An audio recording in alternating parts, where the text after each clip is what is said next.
Hello, and welcome back to Let's Get Lit. In today's episode, we're going to be going over chapters 7 and 8 of J.D. Salinger's classic, The Catcher in the Rye. Shall we? Alright, let's dive into chapter 7. This chapter starts out with Holden going into Ackley's room. He said it's very dark and the only light coming into the room was from the joint shower that both rooms shared. He asks Ackley if he is awake, and Ackley acknowledges and says yes. He then asks, "What the hell are you going on about anyway?" And then he asks, "What the hell are you doing?" Ackley says, "What do you mean? I was trying to sleep before you guys started making all that noise." Ackley then asks what the fight was about, and Holden finally finds the light switch and turns it on. At this, Ackley asks Holden, "What the hell happened to you?" motioning towards the blood all over Holden's face. Holden says he got into a little tiff with Stradlater. Holden asks if Ackley is up to playing a game of canasta. Ackley acknowledges that Holden is still bleeding and says he better put something on it, to which Holden doesn't listen and again asks if Ackley wants to play a game. Ackley says it's too late, to which Holden says no it's not, it's only 11 or 11:30. Ackley makes a motion about saying that it's still really late and that he has to go to mass in the morning. He said that he was sleeping perfectly fine until him and his roommate got into a fight in the middle of the night, to which Ackley asks him again, what was the fight about? Again, Holden diverts the conversation and asks if he could sleep in Ackley's roommate's bed.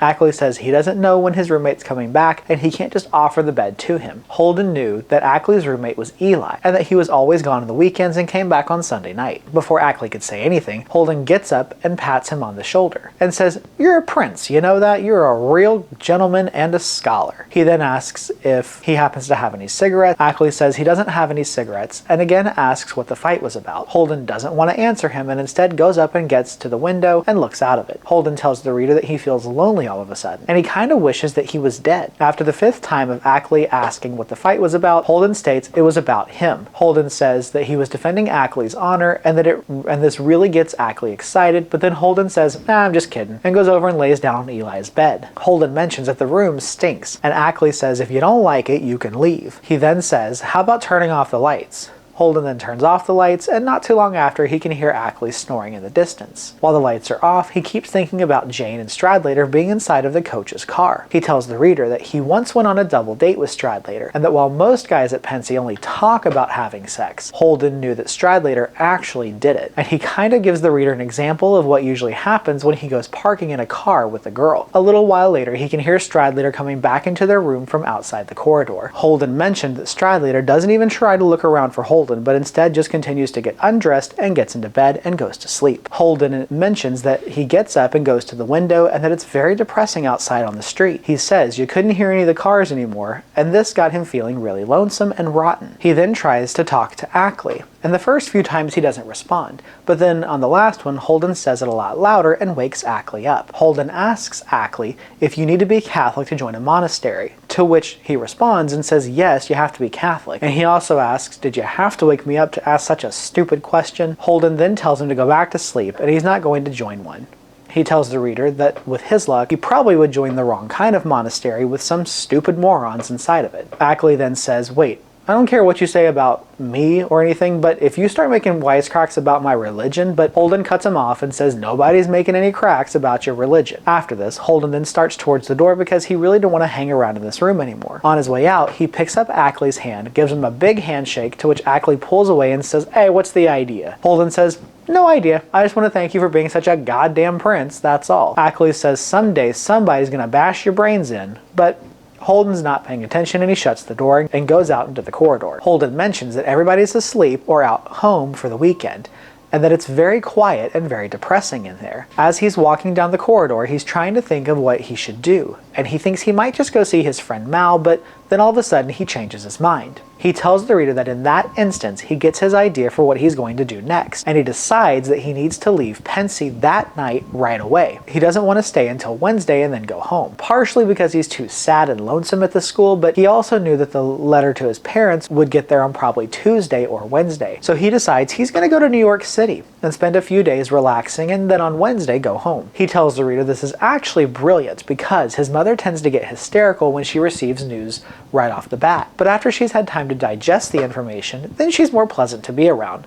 So Holden's idea is that she'll get the letter on Tuesday or Wednesday morning. He'll spend the next few days in New York City at a very cheap hotel and then go home to his mother, who's already digested the news. After this, he immediately rushes back to his room, turns on all the lights, and begins to pack his 2 suitcases. He feels a little depressed about this, especially because he has to pack up his brand new ice skates his mother had just gotten him. He tells the reader that almost every time somebody gives him a gift, it kind of makes him sad. After he gets packed, he counts his money, and he can't remember how much exactly he had, but it was quite a lot. This is due to the fact that he tells the reader he has a very wealthy grandmother, and she sends him birthday money like 4 times a year because she's starting to lose her memory. Holden thinks that though he has quite a lot of money, and a few extra dollars won't hurt him. So he goes to Frederick Woodruff, the guy who's borrowing his typewriter, wakes him up, and asks if he would like to buy it from him. He knew that Fred was pretty wealthy. Holden says that the typewriter cost him about $90, and Frederick ended up buying it for about $20, primarily because Holden woke him up in the middle of the night and Frederick wasn't too happy about it. Holden then says that once he was finished with this, he took one last look at the corridor, says that he was sort of crying and he wasn't sure why, so he puts on his red hat, tied the peak around the back the way he liked it, and then at the top of his lungs, he yells, "Sleep tight, you morons." He laughs and says he bet he woke up every bastard on the whole floor. Then he tells the reader that he got out of there, but as he was doing so, this stupid guy had thrown peanut shells all over the stairs and it damn near broke his neck as he was leaving. This is where chapter 7 ends. Now, let's dive into chapter 8. Chapter 8 starts off with Holden telling the reader that he couldn't get a cab at that time of night to take him to the station, so he had to walk by foot. Holden tells the reader that his suitcase had kept banging across his legs and the snow made it hard for him to walk, and the spot where Stradlater had hit him was right on top of his teeth and it was pretty sore. However, he did enjoy the cold air and his ears were nice and warm because of the hat he had just brought. He said he didn't worry about how he looked because nobody was around to see him. He tells the reader that when he makes it to the station, he's lucky in the fact he only has to wait about 10 minutes to get a train. In that time,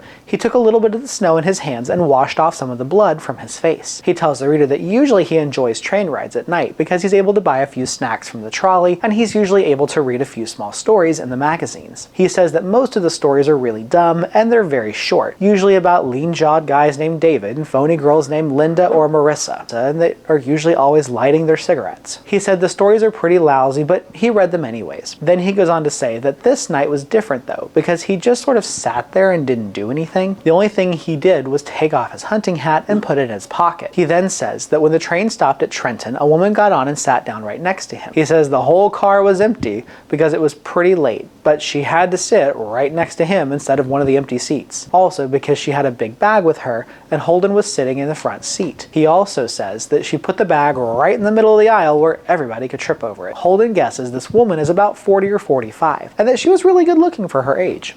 He just wondered why women had to have their bags in the middle of the aisles. Also, as they were sitting there, she turns to him all of a sudden and asks if it's a Pency sticker prep on his luggage up on the rack. And he answers, yeah, it is. He admits it was very corny, but it was still on there. She asks if he goes to Pency Prep, and Holden notes that she had a really nice voice, like a telephone voice. He answers and says yes, and she goes on, "Oh, that's lovely," and she asks if he knows her son, Ernest Morrow. Holden tells the reader, oh, he knew him all right, and he was one of the crummiest bastards he'd ever went to school with. He was most notably remembered as the guy who kept snapping his soggy old wet towels at people's asses. Holden says yes, and that he's in his class. To which the woman asks, well, what's your name? And Holden says that his name is Rudolf Schmidt. Holden doesn't feel like telling her his real name with all the details, so he just makes up a lie because it's easier. She asks if he likes Pency Prep, and he responds, it's not too bad. It's not paradise, but it's as good as most schools. And he says the faculty are pretty conscious. She says that Ernest just adores the school, and Holden responds that he knows. Then he starts to talk with her and shoot the shit. He tells her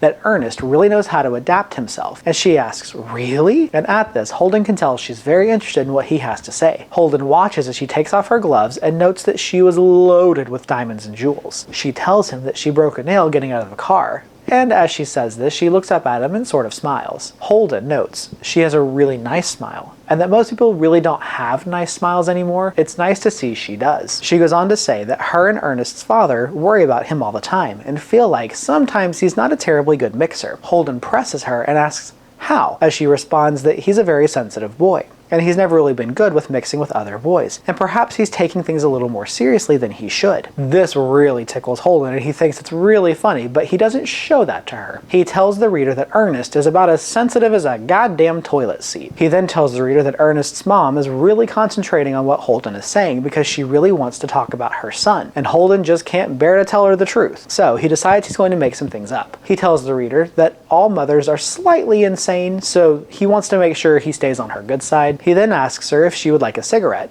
She looks around and says that she doesn't think you can smoke on the train, and Holden responds, you can until they say something about it. They begin to smoke, and Holden notices she doesn't just wolf down the cigarette, but she's actually very dainty.